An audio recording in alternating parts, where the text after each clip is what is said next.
Amboyo, Akita, Atambolalayo, Kat excellence, Kat na faveur, Kat na bénédiction, Zamboyo, Azaranayo, favorable, na audience de sa proposa, au bon Dieu au nom de Jésus, au nom de la gloire au Seigneur, gloire à l'agneau, gloire à notre Dieu, Yahweh Bénédio, aux âmes saints de Jésus, qui t'a la bonne zambé, qui t'a la quête au Père des gloires, notre carte n'a vu sur Jésus.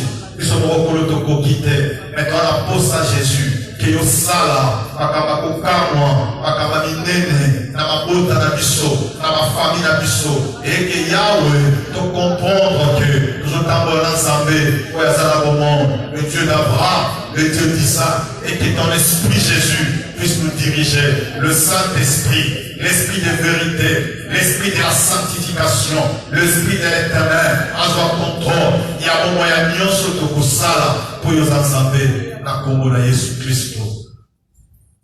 Ton gloire et louange à toi, Seigneur Jésus. Amen. Acclamez fort pour Jésus. Gloire au Seigneur. Amen. Talent de quoi ça peut bien, puis ça est shalom, et puis ça est des arbres à et ça est shalom, parce que le monde a été semaine au Biba. Le lot a été en vie. Le monde a été shalom, shalom. Nous en direct. Et puis c'est shalom, le monde a été au mingi. Quand vous êtes beau, quand vous êtes joli. Amen. Et Dieu bénit sa parole, et Dieu bénit ta présence enseignée. Donc, pas pour la présence ensemble, au sein de sa sous-carte de Sikalo. Maintenant, nous affrontons la grande salle. Donc, nous allons nous aller délai à Kossal. Amen. Nous allons parler, nous parlons sur la parole de Dieu et nous parlons sur les critères de la sélection divine. Pourquoi? Parce qu'il y a beaucoup de choses à développer dans cet enseignement. Amen. Et comme on avait parlé la fois passée, on avait parlé sur l'élection toujours, parce qu'on avait dans les critères de la sélection divine, il y a deux parties, il y avait la vocation ou l'appel, on avait essayé d'évoluer sur ça, et on avait fini avec la vocation d'Abraham, de Moïse, de Jérémie, de David, de tous les Aïs. Maintenant, nous parlons sur l'élection, nous évoluons pour terminer la semaine prochaine sur l'élection, enfin de parler sur la fidélité de Dieu. Savoir que nous allons conclure avec l'élection, les critères de la sélection divine, que Dieu va nous dire qu'est-ce qu'on va encore parler prochainement pour notre édification. Alléluia. Alléluia. Ça dit que nous parlons de l'élection. La fois passée, on avait essayé de parler que Dieu avait choisi David parce que Dieu avait une mission. Pourquoi? Parce que d'après la prophétie, lorsque Jacob bénissait Israël, il bénissait les enfants d'Israël, Jacob avait prophétisé sur Juda. Il dit Juda et que le sceptre ne s'éloignera pas de Juda jusqu'à ce que vienne le Shiloh. Ça dit que la royauté dans la descendance d'Israël, c'était la descendance, la royauté était donnée à la tribu de Juda. C'est Juda qui devait prendre la royauté d'Israël. Alors lorsque Dieu a choisi le premier roi, c'était Saoul. Pourquoi? Parce qu'Israël avait réclamé un roi. Or, le roi avait des conditions pour diriger son peuple. Mais dans la pensée de Dieu, Dieu avait voulu seul régner sur Israël. Dieu avait voulu lui-même seul régner sur Israël. Mais Israël avait voulu marcher comme les autres nations, avoir un roi qui règne sur elle. Alors Dieu n'était pas content de ça. Et Dieu a dit à ce prophète Samuel, et tu établiras un roi. Mais Dieu savait que le roi qui sera établi n'était pas le roi dans la pensée de Dieu. Alors Dieu a suscité un roi qu'on appelait Saoul. Et Saoul a été rejeté par Dieu. Pourquoi? Parce que la pensée de Dieu ne restait pas sur Saoul. Dieu accompagne toujours la prophétie. Comme il y a un prophète qui avait prophétisé que la royauté d'Israël doit appartenir à Juda. C'est-à-dire que Dieu voyait que la royauté d'Israël devait retourner à Juda. Alors Dieu a pris un nom de Juda, le nom était David. Alors pourquoi Dieu avait choisi David? Dans l'élection, Dieu a choisi David parce que Dieu voyait en David il y avait un esprit de Juda qui veut dire quoi? La louange. Juda veut dire louange parce que Dieu siège au milieu des louanges. Ça dit que Dieu voyait en David, il y avait l'adoration à un vrai Dieu, il y avait la disposition. David ne faisait rien sans avoir consulté la volonté de Dieu. David était disposé pour le service de Dieu. Ça dit que Dieu a choisi David et Dieu a mis la pensée d'éternité dans le cœur de David. Et David a eu les pensées de bâtir le temple. Mais Dieu a dit à David, c'est pas toi qui bâtiras les temples, mais c'est ton descendance qui viendra après toi qui bâtira les temples. Mais David ne s'était pas éteint. Il dit non, je ne peux pas rester tranquille. Je dois préparer tous les objets nécessaires pour bâtir le temple de Dieu. Parce que je ne veux pas que l'arche de l'alliance se repose dans des tentes. Je vais bâtir une maison pour l'éternel mon Dieu. C'est de ce que Dieu avait mis dans le cœur de David. Mais Dieu voyait un fils de David, le nom était Salomon, qui avait la sagesse de Dieu, qui devait bâtir le temple de Dieu. On avait dit dernièrement le dimanche, on avait expliqué, on dit Dieu a fait alliance avec David, mais Dieu n'a pas fait alliance avec Salomon, mais Dieu a seulement béni Salomon. On avait dit ceci, il y a deux choses qu'on retenir dans la vie chrétienne. Que dans la vie chrétienne, il y a des gens qui sont bénis, mais qui n'ont pas l'alliance de Dieu. Mais il y a des gens qui ont l'alliance de Dieu, mais tu peux le voir comme s'il n'est pas béni. Mais l'alliance de Dieu est plus que même la bénédiction de Dieu. Pourquoi? Parce que l'alliance de Dieu te protège contre les tentations pour s'éloigner dans les droits chemins. L'alliance de Dieu te pousse même à aller loin avec Dieu. C'est ce qui est arrivé à Abraham, à Isaac et à Israël, qu'on appelle Jacob. Mais aujourd'hui, nous voulons parler de l'élection divine ou l'élection de Dieu d'après la nouvelle alliance. Quand on parle de la nouvelle alliance, d'après l'apôtre Paul. Qu'est-ce que Paul pensait de l'élection de Dieu? Et nous allons parler aujourd'hui les restes. Quand Paul parle, il y a les restes qui sont encore restés dans l'ombre, que Dieu les a encore fait sortir. Nous allons parler de ça aujourd'hui. Alors, pour un peu aller tout droit dans notre but de sujet, nous allons lire quelque part. Et quand et comment l'apôtre Paul partit de l'élection? Quand et comment? Et nous allons aller voir dans Romains chapitre 11, comment l'apôtre Paul partit de l'élection. Prenons Romains chapitre 11, verset 1, on va aller jusqu'en bas. J'ai lu le verset 1 de Romains 11. Paul dit ceci, je dis donc, Dieu a-t-il rejeté son peuple? Loin de là, car moi aussi, je suis israélite, et la postérité d'Abraham, et la tribu de Benjamin. Est-ce que Dieu a rejeté l'Israël? C'est ça la question que Paul se posait. Pourquoi il s'est posé cette question? Je vais expliquer quelque chose. Négativement, l'élection souligne l'humilité dans laquelle Israël doit cheminer, parle de l'attachement de Dieu au sein, ne repose pas sur de qualités humaines, mais sur son propre amour et fidélité à ses engagements passés. C'est-à-dire que le plan négatif, l'élection de Dieu pour Israël, chemine vers un acheminement que Dieu, quand il choisit quelqu'un, Dieu ne s'appuie pas sur les qualités humaines où il est intelligent, il est beau. Mais non. Mais Dieu, quand il choisit quelqu'un, il part sur l'amour et la fidélité et l'engagement de cette personne par rapport à l'œuvre que Dieu l'a choisie. Et quand Dieu choisit quelqu'un, mais Dieu ne trouve pas l'amour, la fidélité, l'engagement dans la vie de cette personne, Dieu ne marchera pas avec cette personne.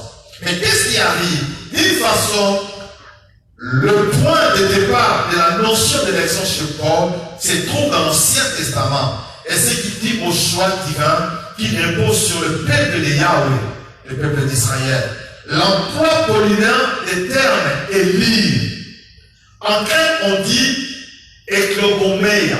Ça dit quoi? Quand on dit en grec eklogomeia, ça veut dire qu'il est libre. Donc, choisi. Ça, c'est les Grecs qui disent ça dans la Nouvelle Alliance.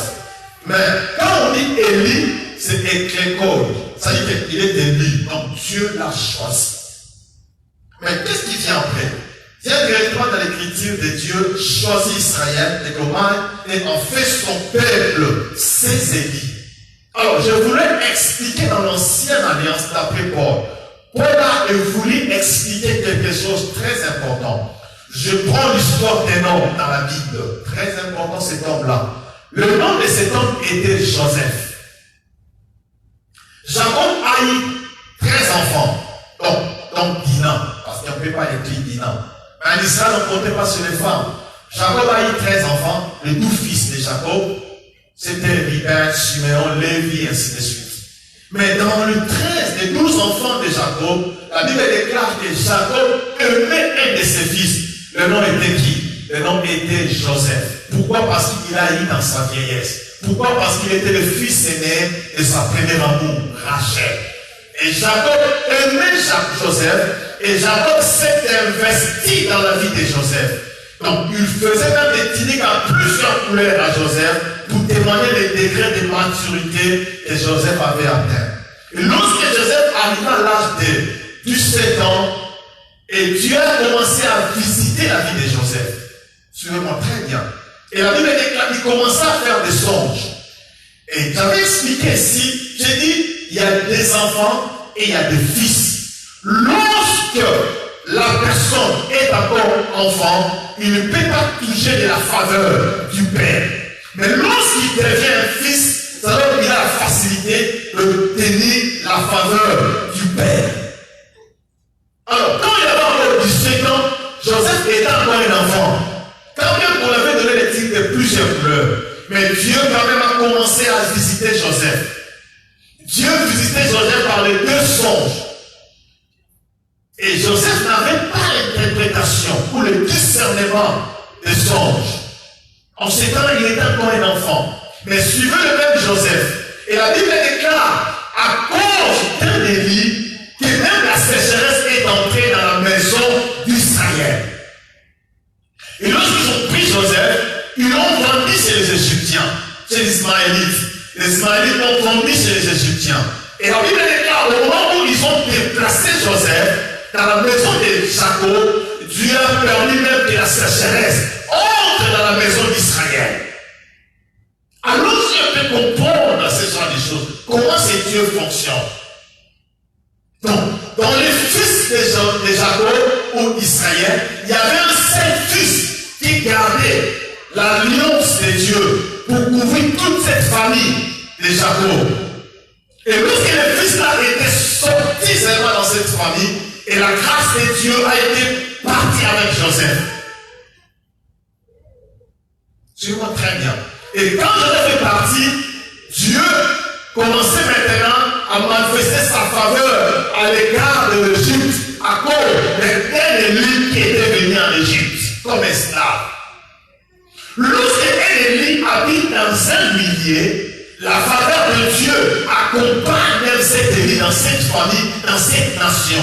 Et Dieu tourne sa faveur dans cette famille et dans cette nation.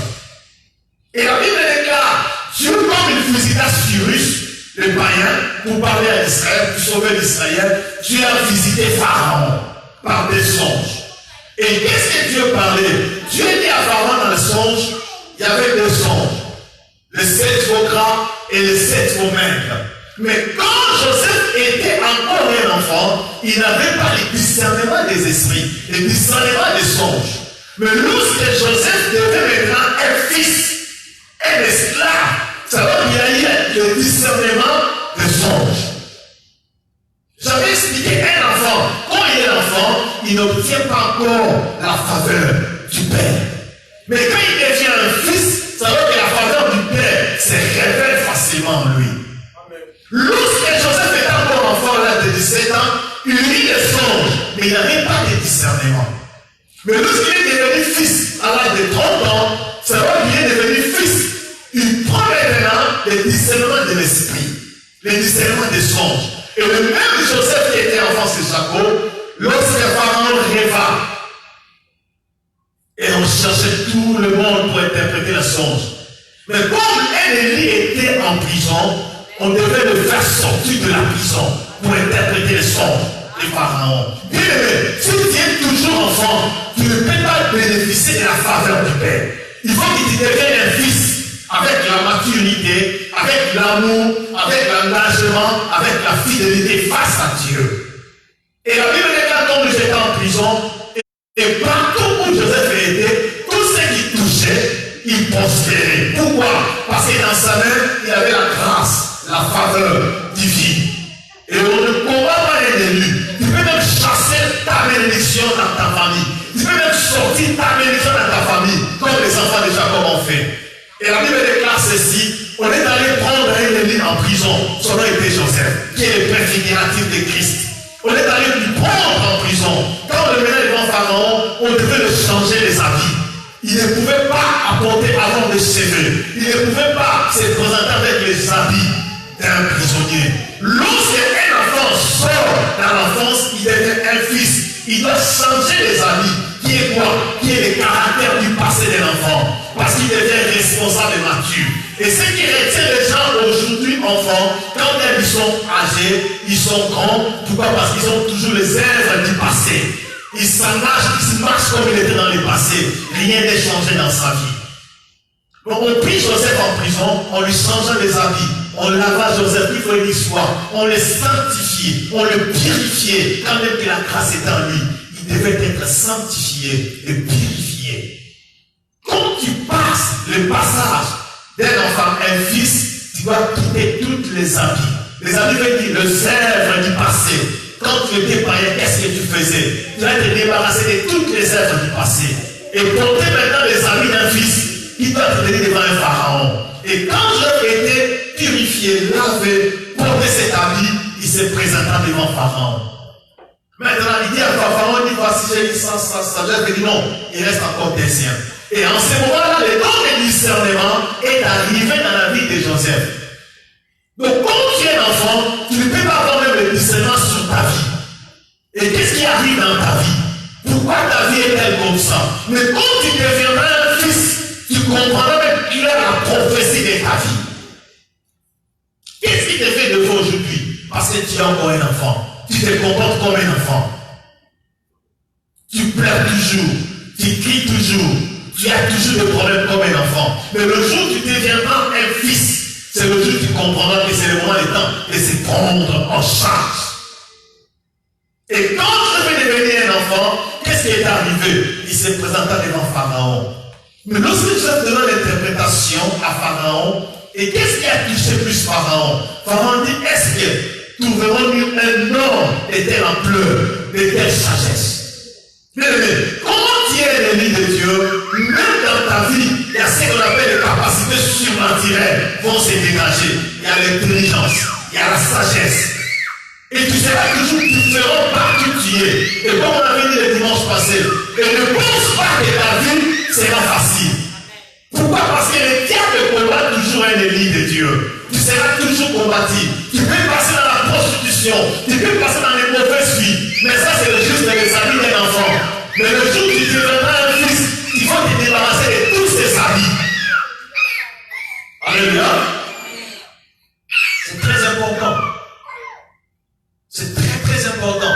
Quand tu restes encore avec les habits de l'enfant, tu resteras toujours enfant. Tu ne verras pas la faveur divine. Tu mangeras par tes propres efforts. Mais le jour où tu changeras tes habits, tu te purifieras. Tu auras les habits de fils. Et Joseph s'est présenté. Mais qu'est-ce qui s'est passé? Lorsque Joseph interpréta le songe, Pharaon se posa une question. Qu'est venu Pharaon? Dieu sur terre, lumière. Dieu soleil, Dieu lumière. Il dit, est-ce que trouverons-nous un homme comme cet homme ici? Et dans tous les parcours de l'Égypte, on ne trouvera jamais un homme pareil comme Joseph. Bien aimé, quand tu es un ennemi de Dieu, il faut savoir observer bien ta vie. Qu'est-ce que Dieu a donné dans ta vie? Quelles sont les capacités que Dieu t'a données? Un ennemi de Dieu, comme tu es un enfant, fais l'effort de rester un enfant. Ne restez pas toujours dans des choses de futilité. On m'avait dit, on a parlé. Non, un enfant reste toujours un enfant par des choses de banalité, par des choses terre à terre. Mais un fils, il voit maintenant sa vie, il prend en charge sa vie. Et bien la Bible déclare, Joseph interprétant le songe, qu'est-ce qui est arrivé? Dieu prena Joseph Il appela le nom de Sophnat Panéa, qui veut dire celui qui découvre les choses cachées. Un fils doit découvrir les choses cachées dans sa vie. Qu'est-ce qui dérange ta vie? Pourquoi ta vie ne marche pas? Que quand tu étais enfant, tu étais toujours sous l'ordre d'un parent qui te dictait ce qu'il faut faire. Tu n'avais pas de discrétion dans ta vie. Mais quand tu deviens fils, tu deviens responsable. Ça donne de 30 ans que Dieu a fait devenir un fils. Il est venu maintenant, on dit non. Comme tu es déjà mature, 30 ans, on te donne une femme. Asnat. Une femme sage. Et Christ, à l'âge de 30 ans, qu'est-ce qui est arrivé? Il a commencé son ministère. Et la Bible déclare, à l'âge de 30 ans, qu'un lévite, un sacrificateur, va commencer les sacerdoces. Mais ça, c'était juste une parenthèse. Paul pose la question, il dit, est-ce que Dieu a-t-il rejeté l'Israël? Quand même qu'ils ont rejeté Jésus. Dans Jean chapitre 1, verset 11 à 12, la Bible déclare, il est venu chez les siens. Jean 1, 11, 12. Il est venu chez les siens, mais les siens ne l'ont pas reçu. Mais tous ceux qui l'ont reçu, il leur a donné le pouvoir de devenir enfants de Dieu. Lesquels ne sont nés ni de la chair, ni de sang, mais selon la volonté de Dieu. Voilà maintenant, lorsque l'élection vient maintenant, l'Israël a rejeté le Messie. Paul pose la question, est-ce que Dieu a-t-il rejeté l'Israël? Non, loin de là, Dieu n'a pas rejeté l'Israël. Mais qu'est-ce qui arrive? Qu'est-ce qui arrive? Qu'est-ce qui fait de vous? Le peuple est encore dans des distractions. Et Paul parle dans verset 6, 5 et 6, Paul parle les restes. Qui sont les restes? On va chercher les comprendre. De même aussi dans le temps, dans verset 5, de même aussi dans le temps présent, il y a un reste selon l'élection de la grâce. Là, il parle d'Israël. Il faut faire très attention. Il faut bien suivre cet enseignement. Il dit, il y a un reste qui reste. Ça veut dire que si l'Israël, cette grâce-là, a quitté l'Israël, c'est retourné vers nous les nations. Mais ne croyez pas que tout Israël n'ont pas bénéficié de cette grâce-là. Il y a les restes d'Israël qui participent. Parce que pour que le peuple soit enlevé, il y a un nombre qui est fixé. Or, aujourd'hui, les restes que Paul parle, c'est quoi? Les restes de l'Église. Une partie d'Israël qui confesse déjà, Yehoshua Mashiach, c'est lui le vrai Messie. Mais quand toi tu es distrait aujourd'hui par les fidélités de ce monde, sache qu'il y a une grande partie d'Israël qui prend déjà part et ils n'ont pas rejeté le Messie. C'est ce qu'on appelle aujourd'hui les Juifs messianiques. Ils n'ont pas rejeté l'Israël, ils n'ont pas rejeté le Messie. Ils sont toujours là. Mais qu'est-ce que Paul dit? Prenons verset 12. Prenons verset 12. Il dit ceci en 11, 12. Or, si la chute a été la richesse du monde, la chute d'Israël a été la richesse du monde, et leur amoindrissement la richesse des païens, combien plus sera-t-il quand ils se convertiront tous? Si aujourd'hui Israël avait rejeté le Messie, et nous sommes devenus riches, nous confessons Jésus, nous sommes chrétiens, nous sommes avec Jésus, nous sommes ceci, c'est notre richesse aujourd'hui. Il dit, c'est la richesse de nous les païens, les nations. Mais il dit, si aujourd'hui, ils sont rejetés, mais il faut savoir une chose, quand ils se convertiront tous, en Zacharie chapitre 10, quand on dit qu'il posera le pied sur les monts aux oliviers, et tout Israël va pleurer amèrement. Mais le choix de Dieu, il faut faire très attention. Il dit quand ils se convertiront tous. Et qu'est-ce que Paul veut dire par là? J'ai dit dans verset 26, et jusqu'à 30, et je vais vous parler. Dans verset 26, Paul dit ceci. Et ainsi tout Israël sera sauvé. Il dit, tout Israël sera sauvé. Très bien, le salut vient des Juifs. Et ainsi tout Israël sera sauvé, selon qu'il est écrit. Le libérateur viendra de Sion, et il détournera de Jacob les impiétés. Et ce sera mon alliance avec eux. Ça, c'est Dieu qui parle. Ça sera l'alliance de Dieu avec l'Israël. Alors, qu'est-ce qu'il dit encore? Lorsque j'ôterai leurs péchés, en ce qui concerne l'évangile, ils sont ennemis à cause de vous. Si ils sont aujourd'hui ennemis de Dieu, c'est à cause de nous. Nous qui bénissons la grâce de Dieu. Mais la Bible déclare, car les dons et l'appel de Dieu sont irrévocables. Très important. En verset 30, il dit ceci. Demain, que vous avez autrefois désobéi à Dieu et que par la désobéissance, vous avez obtenu la miséricorde. Et même ils ont maintenant désobéi, en fait, et par la miséricorde qui vous a été faite, ils obtiennent aussi la miséricorde. Car Dieu a renfermé tous les hommes dans la désobéissance pour faire miséricorde à tous. Et la Bible déclare ceci, que tout l'Israël sera sauvé. Qui sommes-nous maintenant? Ah, ça c'est une question à poser. Qui sommes-nous? Parce que nous sommes les nations païennes. Nous sommes les nations païennes que Dieu a choisies après le rejet d'Israël, du Messie. Mais Dieu n'a pas rejeté l'Israël. L'alliance de Dieu. Qu'est-ce que l'alliance de Dieu? C'est l'alliance par rapport à Abraham. Dieu dit à Abraham, je te bénirai. Ta postérité sera bénie. Tes enfants. Dieu avait fait alliance avec Abraham. C'est cette alliance-là qui s'existe jusqu'à aujourd'hui. Et Dieu se souvient de cette alliance pour Israël. Mais il y a des tendances que nous devons comprendre. Il y a ce que nous appelons les Israélites et les Israéliens. C'est différent. Il y a les Israélites et il y a les Israéliens. Paul dit, je suis un Israélite de la tribu de Benjamin. Voilà comment Dieu choisit. Dieu prend Paul, postérité d'Abraham, premièrement, tribu de Benjamin. C'est comme ça que Dieu choisit. C'est-à-dire que premièrement, il est postérité d'Abraham. Il vient de quelle tribu? Les tribus de Benjamin. C'est de là que Dieu a choisi Paul. Paul n'était pas un Juda, n'était pas un Juif, n'était pas un Juda, mais il était un Benjamin. Qui sont les Benjamins? Le fils de Rachel. Très important, on fait très attention. Mais qu'est venu Benjamin? Benjamin, le fils de la main droite. Très important. Nous voulons expliquer cela. Ça dit que quand on dit le fils de la main, Benjamin, le fils de la main droite, et qui est assis à la droite du Père, c'est Jésus. Et le premier roi d'Israël était un Benjamin, Saoul. Dieu l'a rejeté. Et Paul pose la question, il dit, est-ce que Dieu a-t-il rejeté l'Israël? Quand toi tu es distrait, la Bible nous qualifie quoi? Paul dit dans verset, on prend verset 7 jusqu'à 21. Qu'est-ce que Paul dit encore? Nous allons examiner. Verset 7, il dit, or si les prémices sont saintes, la masse l'est aussi. Et si la racine est sainte, les branches le sont aussi.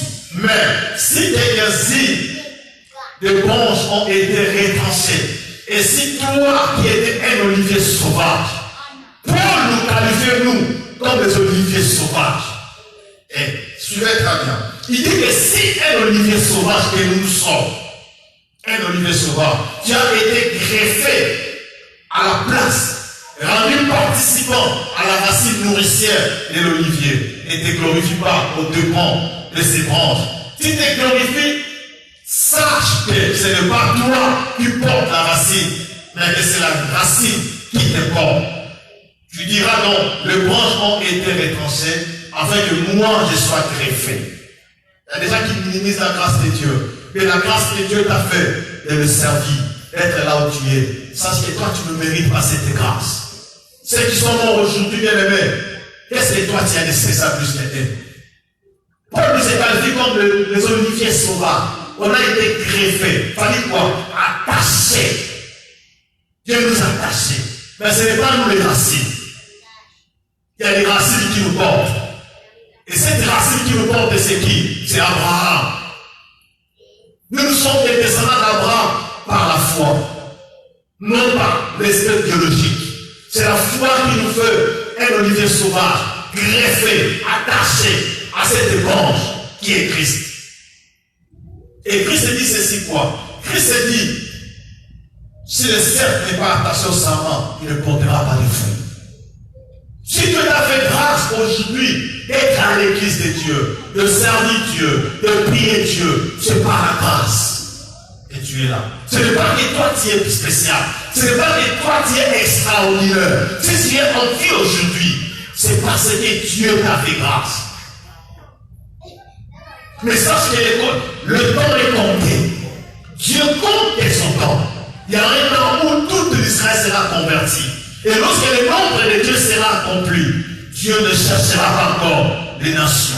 Et sa grâce tournera vers l'Israël. Et c'est le temps que nous passons maintenant. Et lorsqu'Israël construiront le 3e temple, comme dit la prophétie, lorsque Israël aura un lieu d'adoration pour son Dieu, bien aimé, on n'aura pas ce temps que nous avons maintenant. Enseigner pour adorer Dieu. Pourquoi? Parce que la grâce de Dieu se tournera vers l'Israël. Et la Bible dit, car quand ils se convertiront tous, et ils ont l'alliance à cause d'Abraham. Mais nous avons la grâce à cause de la foi à travers Jésus-Christ. Mais quand tu prends les choses de Dieu en hasard, en vain, j'espère que tu n'auras pas un arbre de vie. Et Dieu compte son temps. Israël a rejeté Joseph, il est parti. Il était l'ennemi de Dieu. La Bible déclare que Sécharette est entré. Quand bien que l'alliance d'Abraham existait dans la maison de Jacob, mais à cause de Joseph, la sécheresse est entrée. Regardez ce qui est arrivé après aux enfants de Jacob. Ils sont tous allés chercher l'aide en Égypte. Voilà comment Dieu fait des choses. Lorsque tu négliges la grâce de Dieu, lorsque tu négliges la bénédiction que Dieu a mis à côté de toi, lorsque tu négliges la femme ou la personne que Dieu a mis à côté de toi, comme une bénédiction, comme une amie de Dieu, quand tu le négliges, tu le mets en dehors, la grâce quittera même ta maison, la sécheresse entrera dans ta maison. Et la Bible déclare, Jacob a dit à ses enfants, j'ai entendu qu'il y a le pain en Égypte. Bien aimé, combien est descendant d'Abraham peut dire à ses enfants d'aller chercher secours chez les païens? Un idolâtre à cause d'un homme qu'ils avaient rejeté. Alléluia. Mais quand tu négliges la grâce de Dieu, quand tu es l'ennemi de Dieu, tu négliges la faveur divine, quand tu négliges l'excellence divine, bien aimé, tu auras les sécheresses de pain. Ils sont allés en Égypte. Et tout ce que Dieu avait dit à Joseph était accompli en ces jours. Ils se sont agenouillés devant Joseph. Et ce qui arrivera dans Zacharie, quand ils tourneront les regards vers le Christ, et ils paieront. Ce qui était arrivé à Joseph, c'est ce qui va arriver aussi à Israël. Ce frère, ils montreront le bleu en Zacharie. Voilà qu'ils vont être persécutés. Bien aimé, il ne faut pas négliger la personne que tu vois à côté de toi, parce que tu ne connais pas la grâce qui est dans cette personne. Il peut être un ennemi de Dieu. J'avais dit qu'un ennemi de Dieu marche toujours avec l'alliance de Dieu. Et quand tu as l'alliance de Dieu, tu as la faveur divine. Pas nécessairement toi, même tes enfants jusqu'à la 4e génération, ils seront le bien-aimé, ils seront toujours bénis. Si nous parlons d'Abraham aujourd'hui, pourquoi? Parce qu'Abraham avait fait l'alliance avec Dieu. Si nous parlons de David, à cause de l'alliance, et Dieu fait alliance avec Noé. Et Dieu dit, quand vous verrez l'arc-en-ciel apparaître dans le ciel, il n'y aura plus la pluie. Et jusqu'aujourd'hui, Dieu respecte l'alliance avec Noé. Dieu est toujours derrière sa parole pour les confirmer. Parce que Dieu est fidèle.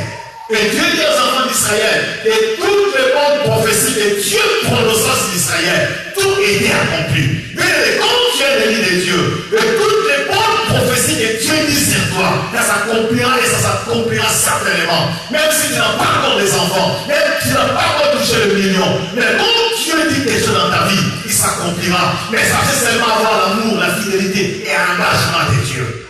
Amen. Et on avait parlé dans la vocation, si Dieu ne t'a pas appelé dans son service, n'ose pas. Tu peux brûler les calendriers de Dieu. Tu sais, les gens nous existent. Il nous a voulu aider Dieu. Lorsque l'arche voulait tomber, Dieu l'a frappé des morts. Aujourd'hui, il y a des gens qui sont morts spirituellement. Et passer devant, parler de la part du Seigneur, et te mettre comme séditience, tu vas brûler la volonté de Dieu. Mais quand tu es l'ennemi de Dieu, sache que quand même on te combat aujourd'hui, quand même tu as des difficultés aujourd'hui, et sache que l'élection de Dieu ne regarde pas l'aspect physique, ne regarde pas les capacités humaines, mais Dieu te pose dans les vies des capacités surnaturelles. Et ce qui est spirituel va se manifester. Partout où tu feras la plante de tes pieds, ça va sera accordé. Tout ce que tu toucheras prospérera. Les gens passeront dans ta maison et ils sortiront bénis. Parce que tu as quelque chose à communiquer dans la vie des gens. Dans toute communauté, dans toute église, il faut savoir une chose. Lorsqu'un leader n'est pas un leader de Dieu, il n'a pas la grâce de Dieu, le peuple ne sera plus béni. Et je vais apporter la lumière en Égypte. C'est à cause de la présence de Joseph en Égypte que l'Égypte a bénéficié de la faveur de 7 ans d'abondance et de 7 ans de sécheresse. Lorsqu'un ennemi est là-bas, un ennemi va prévenir ta famille, va écarter ta famille dans la sécheresse. Sa présence même est comme la lumière, sa présence même est comme le lieu saint des saints, où Dieu va se manifester, s'asseoir. Les démons ne viendront pas dans ta maison. La maladie n'entrera pas. Parce que Dieu dit, vous servirez l'Éternel, et il bénira votre pain. Il éloignera même la maladie du milieu de vous. Et les gens le savent, quand tu sers Dieu, la Bible dit, vous servirez l'Éternel, il bénira votre pain. Il éloignera la maladie du milieu de vous. Un ennemi de Dieu obtient toujours la faveur divine. Partout qui on dit qu'on a l'immigration ne donne pas de papiers. Mais sache que toi, tu auras des papiers. Oh non, c'est difficile de voir. Toi, tu voyageras. C'est difficile d'avoir des enfants. Toi, tu auras des enfants. À cause de l'alliance de Dieu. Très important. Positivement, Israël est exaucé comme conséquence de son élection à adopter un comportement de sainteté. Positivement, Israël est exhorté comme conséquence de son élection à adopter un comportement de sainteté, en rejetant notamment les pratiques idolâtres des nations alentour. Quand tu es l'ennemi de Dieu, comme Israël, tu dois rejeter toutes les notions d'idolâtrie qui entourent ta vie. Qu'est-ce qui t'empêche à avancer comme Bartimée? Jette ces manteaux, il te fait encore un enfant. Et quand tu es un enfant, tu ne peux pas te marier. Comme quand tu avons notre sœur, qui n'a pas encore de sein, quand on lui demandera en mariage, que ferons-nous? Quand tu es un enfant, on te demande en mariage, les parents disent non, il est encore enfant. Mais quand tu deviens un fils, tu vois que tu vas faire quoi? Tu vas ôter tous les comportements là-autour, idolâtres. L'élection, c'est encore renouveler le courage d'Israël, notamment en ces temps de difficultés ou de détresse. L'élection te pousse à renouveler le courage. Bien aimé, quand même que rien ne marche aujourd'hui dans ta vie, quand même que rien semble obscur dans ta vie, l'élection te pousse toujours à être courageux et persévérer avec Dieu. Quand même tu es dans les détresses, ne pense pas que Dieu t'a rejeté. Dieu ne t'a pas rejeté. Dieu est toujours avec toi. Il marche toujours avec toi. Dieu va toujours te bénir. Dieu se souviendra toujours de toi. Même si les hommes t'oublient, mais Dieu ne t'oubliera jamais. Or, c'est une double perspective, mais aussi un élément structurel de l'enseignement paulien sur le sujet. Quand Paul parlait de l'élection, il voulait expliquer que Dieu n'a pas rejeté Israël. Mais quel est maintenant le souci de Dieu pour clôturer? Prenons 1 Timothée chapitre 2, verset 4. 1 Timothée 2, 4. Quel était le souci de Dieu pour nous, les élites de Dieu? 1 Timothée. Nous allons clôturer pour entrer dans la prière. 1 Timothée 2, 4. Qu'est-ce que Paul dit? On commence par le verset 3. La Bible dit: cela est bon et agréable devant Dieu notre Sauveur, qui veut que tous les hommes soient sauvés et parviennent à la connaissance de la vérité. Alléluia. Qu'est-ce qui est bon et agréable à Dieu? Dieu veut que tous les hommes soient sauvés et qu'ils parviennent à la connaissance de la vérité. Dieu veut que tous les hommes soient sauvés. Ça, c'est le souci de Dieu. Il veut que tous les hommes soient sauvés. Mais que ces hommes parviennent à la connaissance de la vérité. Qu'est-ce que la connaissance de la vérité? Jésus dit: je suis le chemin, la vérité et la vie. Que les gens parviennent à la connaissance du vrai Dieu, qui est Jésus. Qui est Jésus pour toi? Il est sauveur, il est Seigneur, il est tout. Jésus est tout pour nous. Dieu veut que tous les hommes soient sauvés. Mais il ne se limite pas par là. Mais il veut que ces hommes parviennent à la connaissance de la vérité. Tu peux être sauvé, c'est bien. Mais il faut parvenir à la connaissance de la vérité. Qui est la vérité? C'est Jésus. Et chaque fois que Jésus parlait aux disciples, il disait: en vérité, je vous l'ai dit. Il insistait toujours: en vérité, je vous l'ai dit. Tu peux être sauvé aujourd'hui, c'est bien, mais il faut chercher à parvenir à la connaissance de la vérité. Or, la connaissance de la vérité, c'est la connaissance de sa parole. Jésus dit dans Jean, il dit, mes brebis connaissent ma voix. Quand je les appelle, ils me suivent. Qui connaît la voix du Père? C'est un élu de Dieu. Quand Dieu l'appelle, il les suit. Comme il est bon et a des frères de venir ensemble. Le bonheur et la grâce m'accompagneront tout le jour de ma vie et je demeurerai dans la maison de l'Éternel. Tu ne peux pas parler du bonheur, tu n'étais pas dans la maison de l'Éternel. Tu ne peux pas éloigner la maladie de toi, si tu ne sers pas Dieu. Vous servirez l'Éternel et il bénira votre pain. Il éloignera la maladie du milieu de vous. Quand tu sers Dieu avec engagement, avec amour, avec fidélité, que ce soit les obstacles, les détresses, les difficultés, tu seras toujours épargné. Alléluia. C'est très important. Il faut chercher la connaissance de la vérité. Il faut chercher la connaissance de Jésus. Au commencement était la parole était Dieu, et la parole était Dieu. Jésus est la parole faite chair. Et un élu de Dieu cherche à ôter tous les comportements idolâtres tout autour. Là où tu vis, il ne faut pas être comme tout le monde. Tu es un peuple spécial pour Dieu. Tu es différent. Même si les gens disent du mal de toi, ne te décourage pas. Avance toujours avec ces dieux-là. Les gens vont te décourager. Ils vont te chercher ton malheur. Tu peux tout perdre dans ta vie comme Job. Mais garde toujours l'alliance que tu as avec Dieu. Et pense pas quand tu as l'alliance avec Dieu que tu ne peux pas souffrir. Non, le diable va te faire toujours souffrir. Va te mettre dans des positions de difficulté. Mais ne perds pas courage. Persévère. Regarde toujours la croix, là où tout est accompli. Qu'est-ce qui est difficile dans ta vie pour vivre à la main de Dieu? Qu'est-ce qui est difficile? Tu as eu cette grâce d'être enseigné. C'est la grâce que Dieu t'a fait. Mais ne perds pas courage. Avance avec Dieu. Et ce que tu vois difficile aujourd'hui, demain, ça ne sera pas difficile. Ce que tu vois aujourd'hui compliqué, demain, ça ne sera pas compliqué à cause de l'alliance que tu as, à cause de la grâce que tu as. Le combat qui te combat aujourd'hui, parce que tu es encore enfant, quand tu deviens un fils, tu n'auras pas ce combat. Les vents face, souffle partout. Et ils sont venus vers Joseph, ils se sont génoués. Et Joseph dit, c'est moi votre frère Joseph. Ils sont réclamés. Et les gens qui t'ont fait du mal, ils changeront leur langage à cause de la grâce. Mais ne restez pas dans leur système. Ne restez pas dans leur idolâtrie. Et ceux qui te combattent aujourd'hui comprendront que celui-là a Dieu avec lui. Ils comprendront que toi tu es différent. Même dans ta famille. Et Jésus dit que tu as comme ennemi les gens de ta propre famille. Et Jésus dit que je suis venu pour séparer le Père et son Fils à cause de la vérité. Et tu connaîtras la vérité et la vérité t'affranchira. C'est ça la connaissance de la vérité. Et tu deviendras libre. Pourquoi tu n'es pas libre? Parce que tu es encore enfant. La personne avec laquelle tu marches, vous êtes encore des enfants. Les païens sont des enfants. Mais un élu de Dieu, c'est un fils qui a cette maturité. Il a droit à l'héritage. Un enfant n'a pas droit à l'héritage. À l'âge de 17 ans, il ne pouvait pas hériter de son père. Mais à l'âge de 30 ans, le père l'a donné le droit qui lui revient. Maintenant, nous allons prier. Pourquoi rester un enfant toujours? Ne sois pas comme je te vois à 17 ans. Tu n'avais pas mis le discernement de ta vie. Il faut avoir le discernement de ta vie.